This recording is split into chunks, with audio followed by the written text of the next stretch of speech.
علاش تشريها وانت قادرة توجديها بأبسط المكونات كتكون متوفرة عندك في دارك. كيكة بلا كريم شونتيي كتجي اكتر من رائعة في الشكل ديالها ولا حتى في المذاق ديالها، واللي يمكن لك تفرحي بها وليداتك في اعياد ميلادية وفي مناسبات مدرسية. كنتمنى تعجبكم الوصفة. ما تنسوش تابوناو عندي في القناة باش يوصلكم ديما جديد الفيديوهات. غادي ناخدو اناء اللي غادي نوضعو فيه 4 ديال البيضات. غادي نوضعو الصفار ديال البيض بوحدو وبياض ديال البيض بوحدو.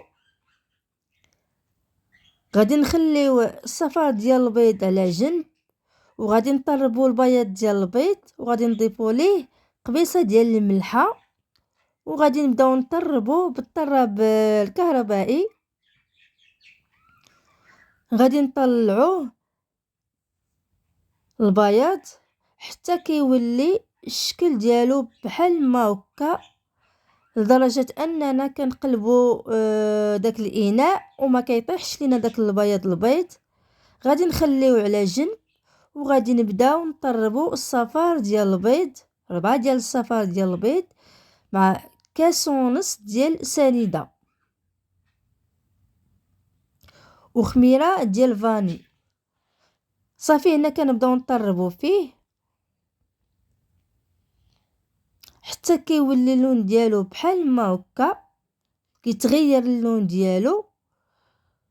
غادي نضيفو هنايا نص كاس ديال الزيت المائده، ما نكثرش من الزيت، فقط نصف كاس ديال الزيت وحنا كنطربو. غادي نضيفو كاس ديال الحليب وحنا كنطربو. غادي نضيفو الدقيق، تقريبا هنايا شي 300 غرام ديال الدقيق مع خمارة الحلويات. هنا ضفت غير 2 كيسان ديال الدقيق، وانا نخلط بالطراب اليدوي. من بعد غادي نزيد الكاس الثالث، يعني تقريبا 300 غرام ديال الدقيق. صافي هنا كنجمع الخليط حتى كيولي القوام ديالو بحال ما هكا، وغادي نزيد عليه داك البياض ديال البيض اللي طربناه،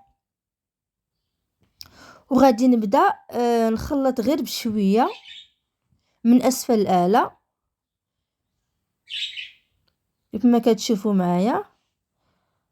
صافي هذا هو القوام ديال الكيك.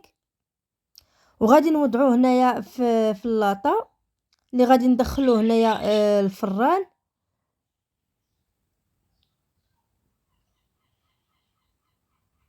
هنا غادي نبدا نوجد لا كريم شونتيي بعد ما كنت وضعها في الثلاجه، وغادي نضيف عليه 1 كاس ونص ديال الحليب يكون بيان كلاصي، يعني يكون بارد بزاف باش كتوجد لينا ديك لا كريم. غادي نبداو نطربوا فيها حتى غادي نطلعوها. صافي كنبقاو نطربوها حتى كتولي بحال ما هكا في الشكل ديالها. هنا غادي نغطيها بالبلاستيك وغادي نوضعها في الثلاجه على جنب. هنا من بعد ما خرج الكيك خرجته من الفران، غادي نقطعها على 2، غادي نقطعها من الوسط.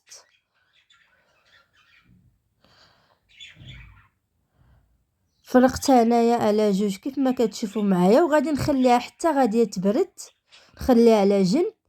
هنا غادي نوجد الكلاصاج اللي غادي نوضعه فوق من الكيك. هنا عندي ديك الفرونواز يعني اللي موجود في السوق بديك باطا. غادي نضيفوا عليه كاس ديال الماء، وغادي نضيف 1 معالق حتى 3 معالق ديال العسل. يمكن لك تعوضيها بسنيده، كما كنعرفوا ان الفرونواز كيكون حامض شويه، فكنضيفوا ليه القياس الكافي ديال العسل اولا سنيده باش كنهرسوا ديك الحموضه ديالو وكنوضعوها على النار كطيب. هنا الكيك بعد ما برد كنسقيه بالحليب وغادي نوضع فيه هنايا لا كريم شونتيي، كنحاول نايطاليها مزيان مع الكيك. وغادي نوضع داك الطرف الثاني فوق منها، وغادي نوضع لا كريم شونتيي ونحاول نقادها مزيان. وهنا عندي داك الشوكولات، تقدري تستعملي شوكولات فيرميسيل او اي شوكولات، كنوضعوه على جنب ديال الكيك، الجناب ديالها، وكنحاول نقادها هكا بالبوش كريم كيف ما كتشوفوا معايا. كل واحد والطريقه ديالو في التزيين. انا شاركت معكم الطريقه ديالي. هنا بعد ما طاب داك الفرونواز اللي وضعناه على النار، صفينا بصفايه من ديك الزريعه اللي كتكون فيه، وهنا غادي نوضعوه هنايا فوق من الكيك، وكتبقى طريقه تزيين اختياريه. هذا هو الشكل النهائي ديال الكيكه بلا كريم شونتيي اللي كتجي اكثر من رائعه في الشكل ديالها ولا حتى في المذاق ديالها. فعلاش لا ما تصايبيهاش بطريقه اللي هي سهله وبمكونات اللي تكون متوفره عندك، وعلاش لا ما تفرحيش بها وليداتك في اعياد ميلاديه وفي مناسبات مدرسيه.